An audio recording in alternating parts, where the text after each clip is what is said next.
Hey there, it's me Eden. Welcome to my channel. If you're new to the channel, then please consider subscribing and please support my work, and buy me a coffee worth $1 only. Support link in the comment, thanks.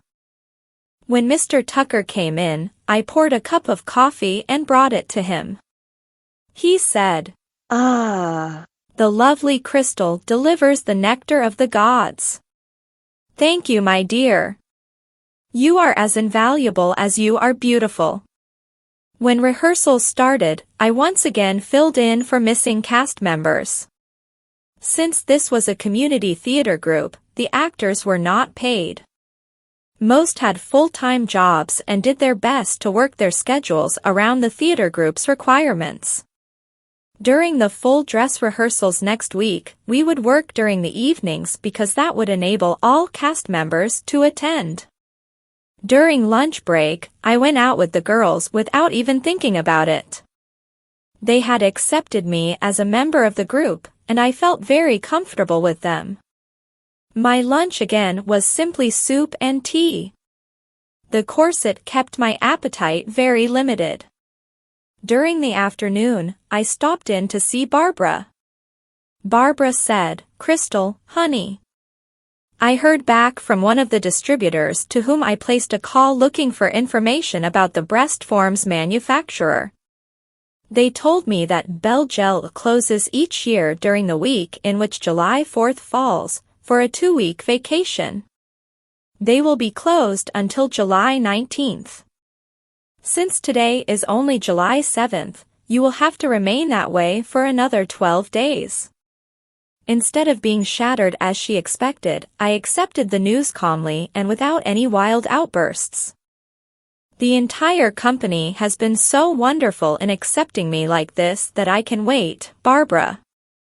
It's inconvenient, but not devastating. I will miss not being able to go swimming for the next few weeks though. There's no reason why you can't go swimming. But you'll have to go as a woman. The water and chlorine won't harm the breasts. I have another little problem. The panty girdle holds me in normally, but in a bathing suit, my little problem would show. That can be handled easily. I know a place that sells a special piece of clothing called a scarf, which can be worn under a 2-piece suit. It will hold you in as well as the panty girdle. I'll pick one up for you tomorrow.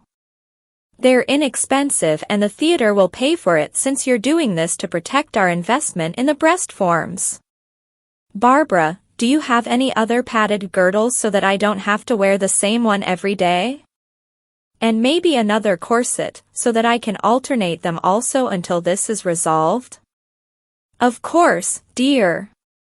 She got up and put another girdle and corset in a paper bag for me. I'll leave these here until you're ready to leave tonight. Are you set with everything else? Yes. Mom bought me some underwear, and I've been wearing Carol's clothes.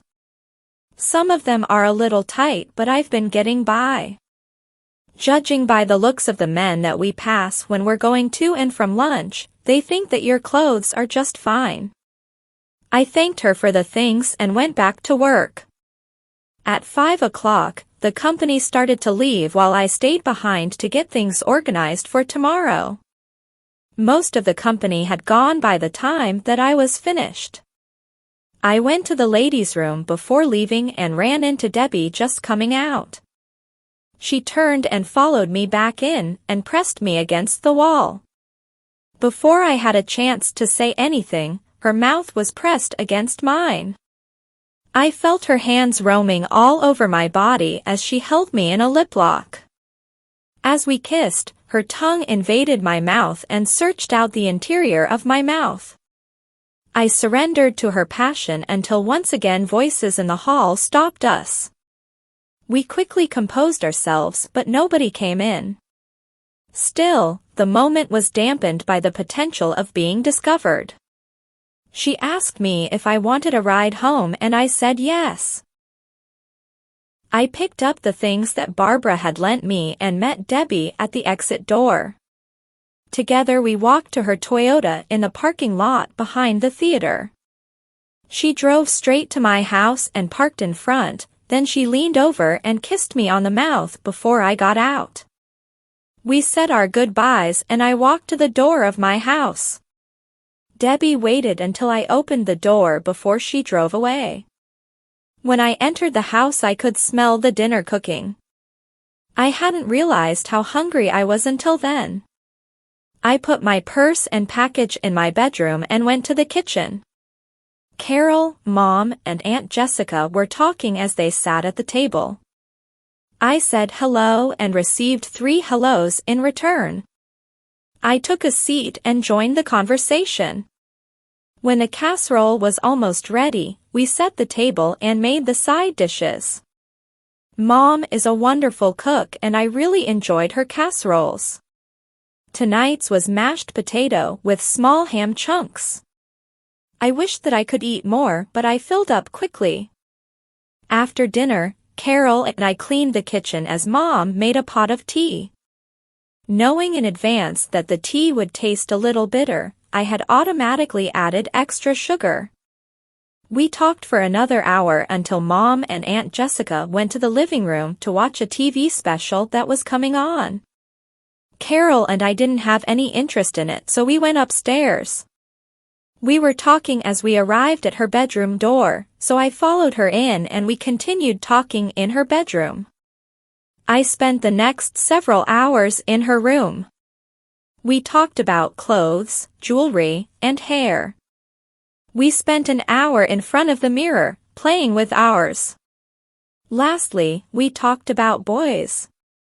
I told her about the incident of this morning. I know that creep, Joey Barton, and the 2 morons that he hangs around with. He treats girls like dirt and can't get a date to save his life. They spend all of their time cruising around trying to pick up girls that don't know them yet. They're all jerks, but watch out for him, sis. He's dangerous. He's been in trouble with the police since he was in grade school. I was glad that the police car came along when it did.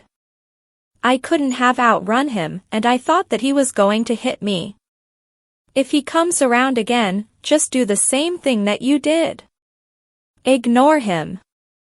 Maybe he'll realize that it's a lost cause and give up. If he tries to hurt you, yell fire . Fire? Yeah, that brings people faster than rape according to the studies.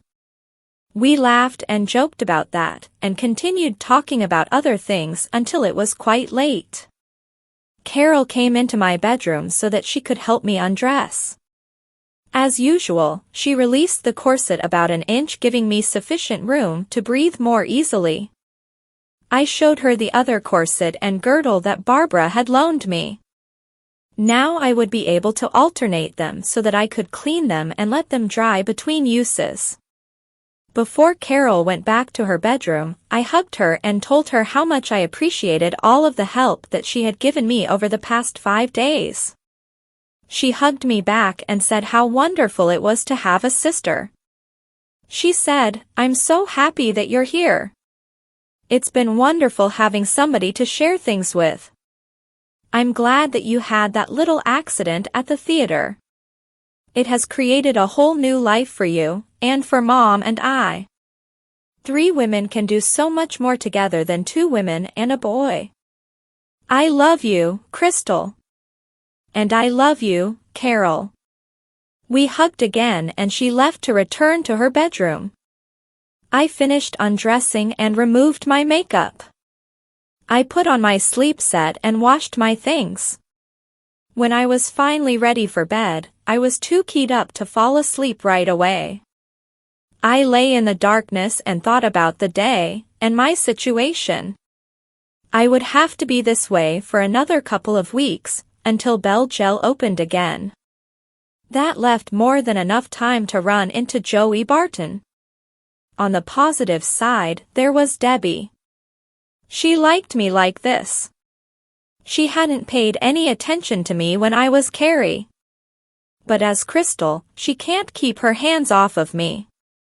And we have a date for Friday night. The theater company was wonderful. Nobody made fun of my predicament. The fact that there were no kids there made all of the difference, I decided. I had been accepted to the point that I felt that they had forgotten my former identity. And I enjoyed the way that I was treated almost everywhere. I never felt ignored anymore. People went out of their way to help me. I just had to be a little more careful where I went and what kind of signals, real or implied, that I gave out. I loved some of the clothes that I could wear now. The fabrics were so soft compared to my former clothes. And the satin sleepwear was divine compared to the cotton PJs that I used to wear. Except for the corset, I was content in my new form. The corset was a painful reminder that I was not a woman, or I might have started to believe that I was. My speech and mannerisms had adapted to the role so well that nobody gave me a second look, unless it was one of sexual lust. I finally drifted off to sleep and dreamed about really being a woman. Please like and subscribe for the next part and visit my Patreon page for early access. Patreon.com/Eden07. Link in the comment. Thanks.